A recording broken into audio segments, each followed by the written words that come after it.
See, do I need to use this? Okay. Well, in 15 minutes, that's fine. Some of you may have seen parts of this before, but I tried to keep this light knowing that this has been a day-long workshop. When John invited me to present here, I want to just kind of provide an overview of some of the work that I've had the pleasure of being involved with. Mead and Hunt's been happy to be working on for primarily the National Park Service, has been funding ongoing studies that have been distributed through the California Preservation Foundation, but also we've been doing some work for as a subconsultant through some work for BLM and PG&E that I'll briefly touch on. Let's see here. I'm not going to spend a whole lot of time. Oops, where's the button here? That's me. If you want to know more about me, I've got a Facebook or a LinkedIn page. I just want to, I've got one thing missing from here, but we're just going to go through the features of historic roads, some of the challenges in terms of maybe a regulatory environment, talk about Route 66 in more particular, the survey and the inventory, and then talk about some of the work or products that have been involved with that. So,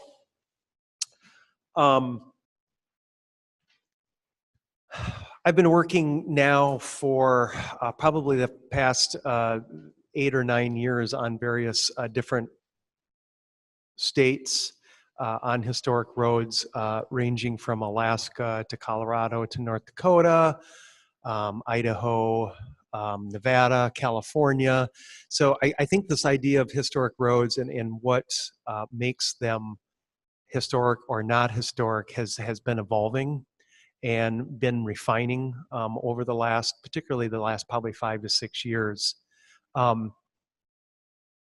So what I'm going to go through here has just been my experience, kind of like what Steve had talked about earlier. But I do actually see a trend for historic roads being significant more under criterion A than criterion C. So a lot of the things that I'll be talking about today relate more to a road serving as a connection, providing connection and the function that it provided. I think a tricky part of historic roads is assessing, and the road-related features is assessing integrity based upon that. So we really usually look at roads really in 3 different components, just buckets to kind of group things. The roadbed itself is comprised as alignment, width, road, shoulders, curbs, the materials, the surface, any bridges or culverts. We also have the features in the right-of-way, which could include the shoulders, lighting, signage, sidewalks, landscaping, things of that nature.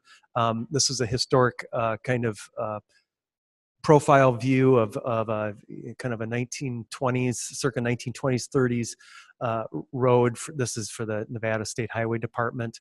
And then we also have features in the setting, which could include landscaping again, walls, view shed, associated roadside features, things that have a direct association with the road, which may be building structures, sites, or objects. So I think some of the challenges with historic roads in particular, and I think we've covered on a number of these in the previous presentations here, but projects, when you're dealing with this in a cultural resource management perspective, is that the projects typically consist of only a small portion of the highway itself. And then large portions of the highway extend outside the project areas. Initially, years ago, we were kind of approaching highways and looking at the entire length of the highway for significance to determine whether it had significance. I think some of that thinking has been, being refined over time, acknowledging that there are distinct segments of the highway that may have served particular functions or had different types of significance over time. So while I think that you can look at an entire linear corridor, I think that there are ample examples that we've been running through that say, if you're looking at a state highway system through a particular state, there might be distinct segments that retain significance for different reasons under criterion A, for example, but that the whole corridor may not be significant for one entire criterion. And I think that these three reasons really are all interrelated. There's a poor understanding of the length of the highway outside the project boundaries. So I think that kind of summarizes the challenges up in basically three different ways of kind of trying to convey the same type of challenge. Like I said, I just wanted to talk about the Route 60, the work we've been doing in California here on Route 66. I'm happy to know that there is a programmatic agreement. I wasn't aware that it was going to be covering a whole lot more than the bridges and the things around the ridges, but I'm happy to hear that, because I think having a big perspective, kind of holistic treatment of a resource really makes sense.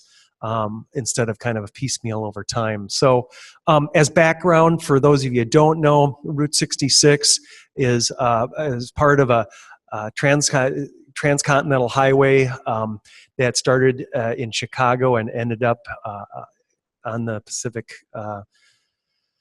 coast here in Santa Monica. It was designated as U.S. Highway 66 in 1926 under the U.S. Highway Act, and it passes through 9 states, I think it is. 1, 2, 3, 4, 5, 6, 7, 8. 8 states. I got my 1, 2, 3, 4, 5, 6, 7, 8. Thought it was 9 for some reason. So here in California, we've been working on this since 2009 or 2008. It's approximately 300 miles from the Arizona border, by Topak or Needles here, all the way over to Santa Monica. I'm just going to quickly kind of go through the extent of the route and just kind of its its distinct environments or features, key features along it. Here as moving from east to west. I'm just going to consult my notes here real quick because I know I'm missing a few items. Passes through the Mojave Desert, obviously here pictured as Roy's here on the right left side of the screen. I'm sure you've all seen that in some type of promotional or a material over time. That's out in Amboy. Moving in past through Daggett and Barstow and through Victorville down into the Cajon Pass here. Here's an example on the left-hand side of one of the early examples of a 2-lane divided portion of Route 66 that dates to about 1956. One whole side of the divided highway was abandoned at some point. Kind of an interesting remnant resource that we ran across.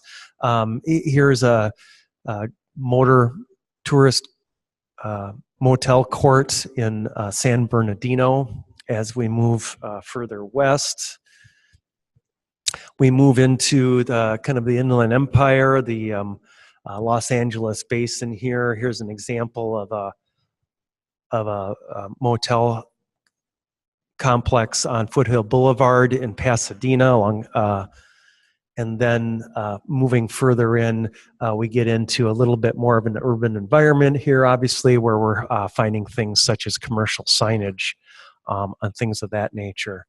So when we started doing the work, what really started this work was that all the other states in the country, except California, had a multiple property documentation form.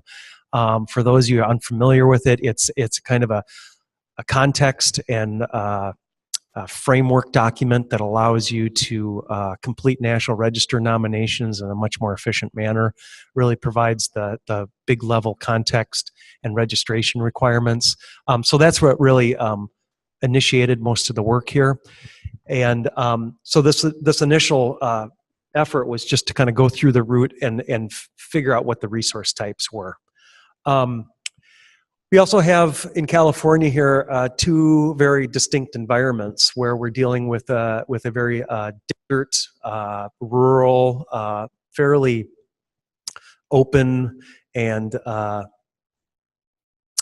low concentration of resources, really from Needles all the way to, I'd say, to Daggett or Barstow. And after that point, the frequency and the concentration of resources increases dramatically as you go down into Victorville and San Bernardino and through the valley there. And then we move into more of the suburban environment. And then into a very heavily urban environment. I'm just going to kind of quickly go through these. Here's a couple pictures, kind of illustrating the range of resources that, for example, that we find in the suburban urban environment that we really had to contend with. Are these beyond the roadbed itself? Are these types of resources, not looking at them in terms of what their integrity might be, but they have a direct relation to the road and the automobile travel experience along the road over time. So after kind of doing the windshield survey and throughout the project, we've been working on completing survey and inventory, and this kind of organically evolved. We definitely had a very robust reconnaissance level survey as part of the MPDF generation and documentation and that whole process. And then the project continued on, and the Park Service was interested in having a more robust GIS and inventory of resources. GIS mapping of the different alignments of the roadbed itself, and then a better inventory of the road-related resources, which are defined in the MPDF along these various alignments. So on this image here, you can see the image on the left-hand side really shows some of that GIS work that we did that outlines the different alignments that the route took through California through different periods of time. On the right-hand side is more of a plan sheet that shows some of the survey work that we did. I think this is along Santa Monica Boulevard, in which we identified the property types that have a direct relationship to the road. So here we've got like number 22 up here. It was a bridge. And most of these other things would have been probably motels, gas stations, commercial signage, or things of that nature.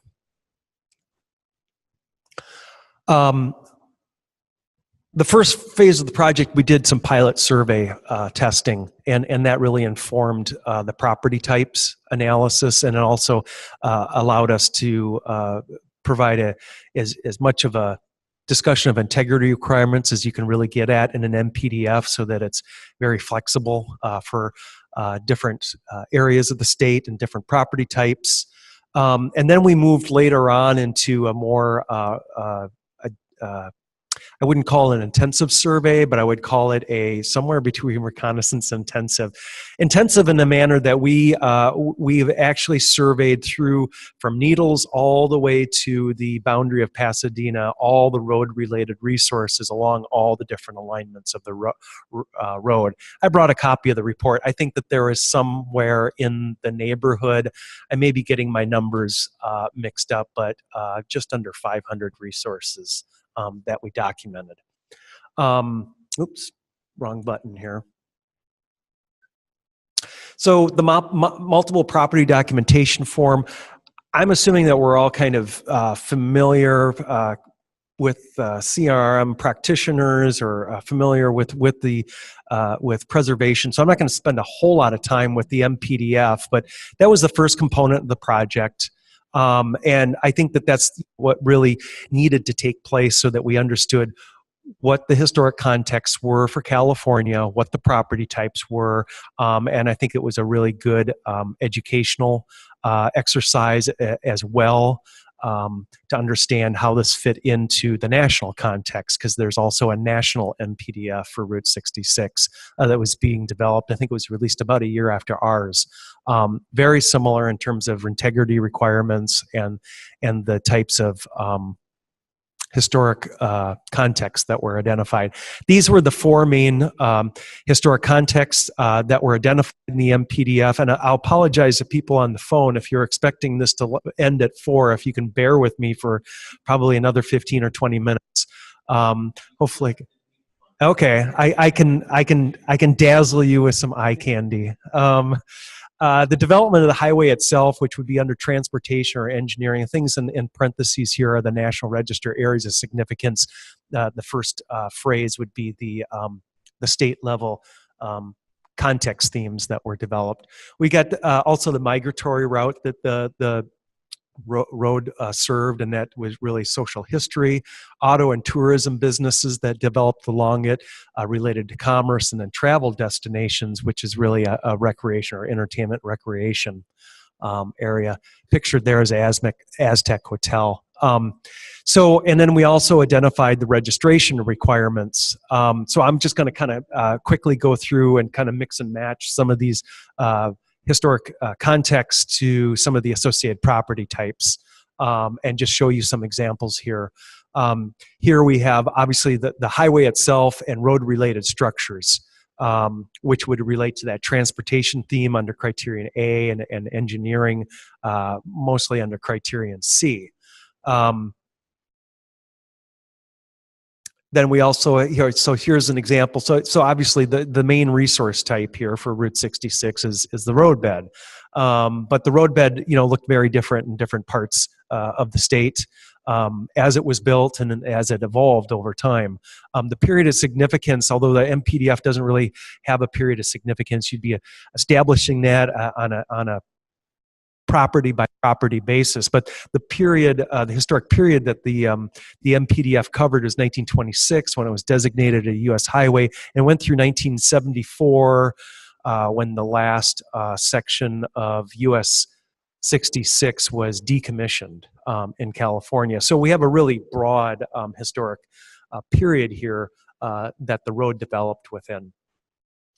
So that's a 2-lane example. Here we've got a tree-lined boulevard in Claremont with 2-lane divided, much more of kind of a picturesque, more of a suburban kind of feel to it.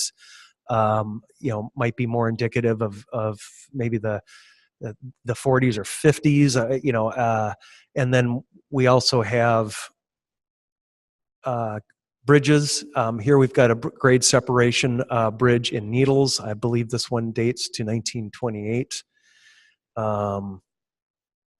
Roadside parks that were developed as integral parts of the right of way, or the shoulder of the road. Some of them had stonework or stone walls or retaining walls next to them. Under migratory route, social history, we have migrant roadside camps that existed. Many of these are no longer extant, but there are a few that remain, particularly in the eastern part of the state. For auto tourism and businesses, for commerce, we've got service stations, commercial signage, and commercial corridors. Here again, we've got Roy's out in Amboy. Top left-hand corner is a service station or a gas station in Needles with a pretty cool canopy. And we've got some commercial signage sprinkled throughout, although there's a much greater concentration of this old kind of neon commercial signage, obviously in LA than anywhere else. Finally, the MPDF established some minimum registration requirements. Roads are tricky just because, the roadbed itself has a direct and important association with Route 66. And if Route 66 has been determined to be a significant, historically significant theme, you have a resource that has historical significance. So, the real important aspect, and particularly in terms of Route 66 and the roadbed, is assessing integrity. The MPD discusses the tricky part of other road-related resources, particularly commercial properties, things like restaurants, that have a heavily local use, but may have been developed largely in direct relation to Route 66, provide some guidance on how you would need to establish that direct and important association with Route 66 rather than just a mere association that it happens to be located along the route. So there is kind of a differentiation of different types of features that could contribute or be individually eligible. So then I want to just kind of move into the next phase of the work that we've been doing on the project was, with an MPDF, it's really hard to just, develop an isolation. So we did do one National Register nomination implementing, and using the MPDF. So we selected the Wigwam Village number 7, a Rialto, a great resource. I've had the pleasure of staying there twice. There's actually a lot more room inside these little teepees than it looks to the eye. But I got to get to my specifics here on this. This is along Foothill Boulevard. It was constructed between 1947 and 1947-49 and opened for business in 1950. And there's a whole lot more. I brought the National Register nomination along with me, but it was listed under Criterion A, Commerce, as an example of travel accommodation. Oh, that's where it is on the map. Let me get you one more picture here of it. As an example of travel accommodations developed in direct response to automobile tourism along US Highway 66, and under Criterion C, architecture is a distinctive example of programmatic roadside architecture designed to attract the attention and patronage of high-speed motorists traveling along US Highway 66. This is just one of, that's why the number 7. There were many of these built across the country. I think that I'm aware of maybe 2 or maybe 3 that survive. I think there's one in Kentucky. But we were able to find the plans for it, all kinds of good stuff. So it was really fun to take, kind of work on a project that's in a non-compliant setting, and kind of see it through to the National Register nomination. The MPDF and the nomination were both accepted by the California SHPO and the Keeper. I believe it was in 2012. They were actually listed.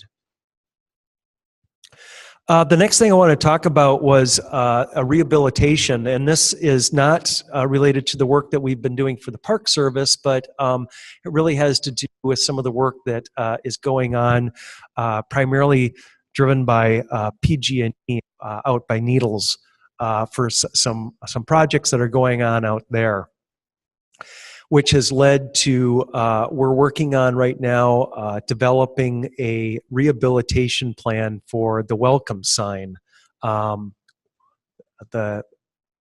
which is right at the Arizona-California border at Topak, so right on the top part of that arrow there. So just to kind of condense this, we don't really know who the builder of the sign is, and we don't know the exact date that the sign was built. It does show up, interestingly, in the background in the Grapes of Wrath movie. So if you look at that and you squint really hard and do a freeze frame, at some point you'll be able to see it in the background. But we were able to circadate it between 1932 and 1936. And not able to find any indication that it has any Depression era association, but the stonework to it definitely suggests that that there was a lot of handwork and stonework going on at the time. The top right hand corner, I think this image dates to 1936. This might have been the 1936 image. I may have this wrong, but there's an ice cream advertisement on it. So the first part of the project here is that we're worked with the architects and paint analysis to do a condition assessment, basically kind of a mini historic structures report to document the history, to figure out what the historic components are, what the conditions are, and what the next steps are, and provide kind of a structured cost and procedures on how to restore this according to Secretary of Interior standards. Major features here that we've had to look at is the stonework and the mortar, the tile, not only the coping on kind of the top of the billboard portion itself, but on top of these little the towers on either end of it. The interesting thing, I think, that the takeaway that I have from this project is the complexity of applying the Secretary of Interior standards for the billboard portion of this, because the message has changed over time. So, and your period of significance for this is rather broad. Unfortunately, the picture on the far left-hand side is probably not terribly politically correct to do a restoration of. And there's different versions of it, and it's not the first image that we're aware of. So we're still working through what an appropriate way to interpret that history is. I think for the purposes of being true to the resource, that's going to probably end up being more of an interpretation of the change of the message over time, and leave the billboard intact so that those layers of paint don't get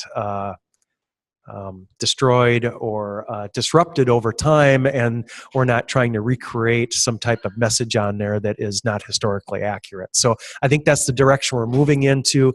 Down here on the lower right hand side is what's on there today. This is just kind of a mock-up of the paint specialists on how they kind of divided up the area into quadrants in terms of some of the analysis that they did. You can see on the left-hand corner here. But we were able to figure out, you know, the type of tiles that were used on it, the manufacturer, all kinds of good stuff.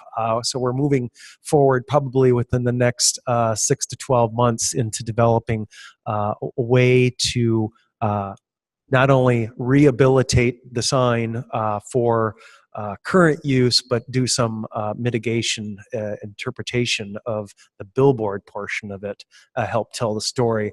I don't know if the pictures that I had really do justice, but it's in a very it's in a great spot for Route 66 enthusiasts, because they can stop there, they can kind of get out of the car, stretch their legs.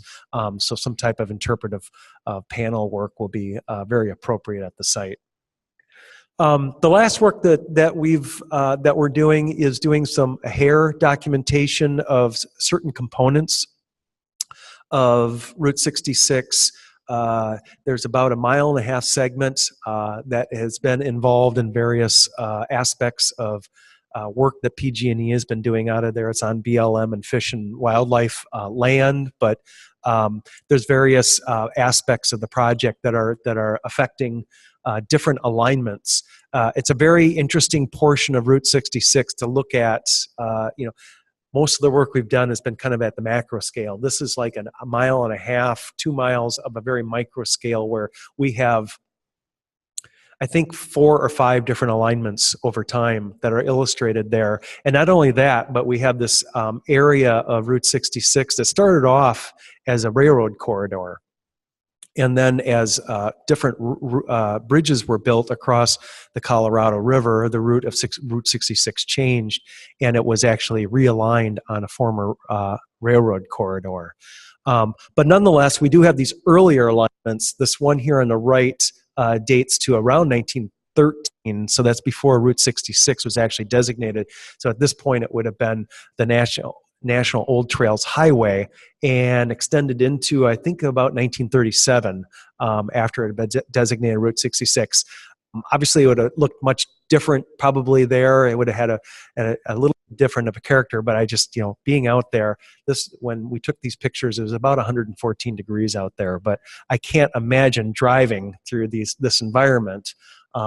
So this has been a really satisfying component. There's the stonework out there that was done in the 1930s by county labor, that are curb and basins for drainage control.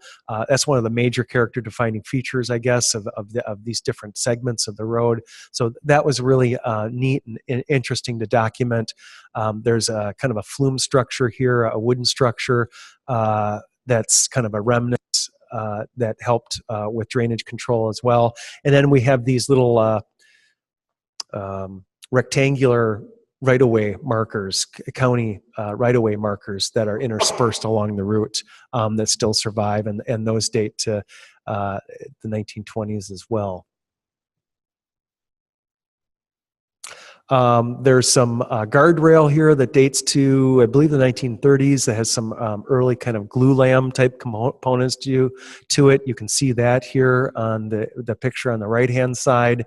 And then the left-hand picture, I think it's really difficult, even in Hab's hair, large format photography, to adequately sometimes document a landscape and just kind of that feeling that roads had. And I think Roberta made some comments earlier. This whole idea of setting and character, and I think that with historic roads, there's a lot of nuances to them that's very difficult to always adequately address, depending on the reason it's significant and how to address that under the aspects of integrity. But I thought that picture, that the only thing I have that I don't like about it is over here, this is a railroad access road, so it's a little bit confusing, but this is how it kind of wraps through the landscape. We've got several pictures of that.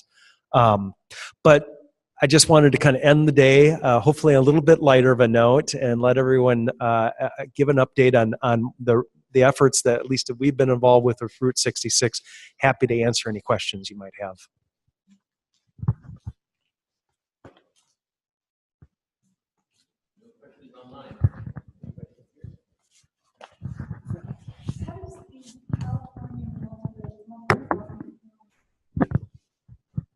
Documentation merged with all the other states? It really doesn't.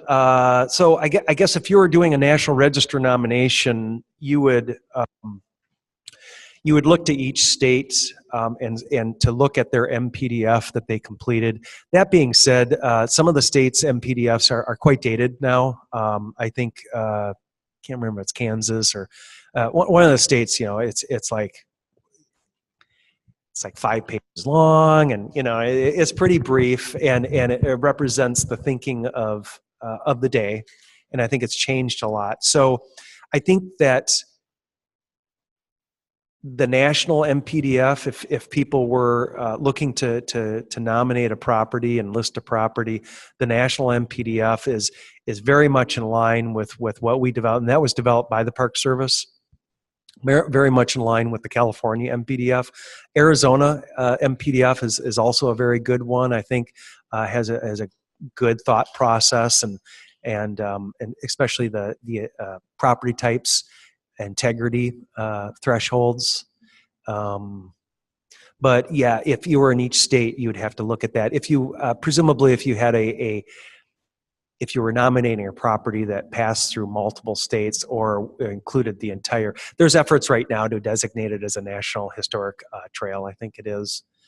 So that might be where the national MPDF would provide a little bit more guidance. I know a good friend of mine is the survey coordinator for Texas Historical Commission, and actually just got a text from her that she's finishing up the Route 66 survey update. Cool. To bring it up to, I think it's 1982, actually. Okay. Yep. And which she says is very, very confusing, the question of association. Like, yeah, there's a lot more development between their last cutoff, which I think was like 5 or something like that, and bringing it up to the early. There's a lot more development, but how do you establish whether it's because it was Route 66 or just because it was a main thoroughfare through town? Right. Well, there's two things there. I think, I don't know when it was decommissioned as routes, US Highway 66, and how Texas has approached that, because I mean, that's not necessarily the be all end all in terms of ending your period of significance. There's, Route 66 has become something in itself, beyond, there's a lot of US numbered highways. Who knows why Route 66 became this kind of romantic thing. Yeah, I mean, you can go to Europe or India and see signs of Route 66. It's crazy. But I think that idea of, what's just a commercial Main Street historic district versus something it has. I think that's one thing that we tried to get at in the California MPDF is distinguish between those properties that have a direct and important association with Route 66, as opposed to an important and direct relationship to Main Street in small town America. Because otherwise, as we've said earlier, everything could be an example of a road. Everything could be an example of a great burger joint along an old road. So, we tried to provide some guidance on there and the types of resources that you'd need to marshal to make that argument. Because I think that's a tricky one, because there's definitely businesses and things that had dual purposes, and what do you do with those? And once you get into the Los Angeles area, I don't know if you're ever going to know, teasing that apart. So it's definitely going to take some professional judgment in some cases too, and perhaps some further studies, I think, historical sampling. I know that we started again Sanborn maps and try to track those property types. I think that a really helpful part would be to try to get things such as menus and advertisements, and see who they were trying to target their services and products to.